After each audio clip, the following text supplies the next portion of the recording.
Каждый день. И, наверное, это не просто труд, это, как уже Григорий Григорьевич сказал, горе, людских проблем. Вы на своем пути, которому служите.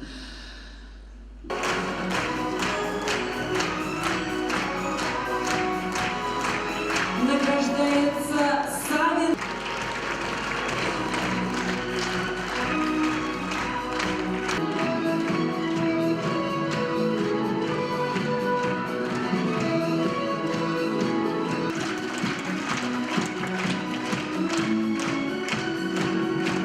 Конечно же, мы искренне поздравляем всех, кто стоит сейчас на этой сцене. Проходите в зрительный зал под дружные аплодисменты всех присутствующих. Поздравляем! You feel my sugar.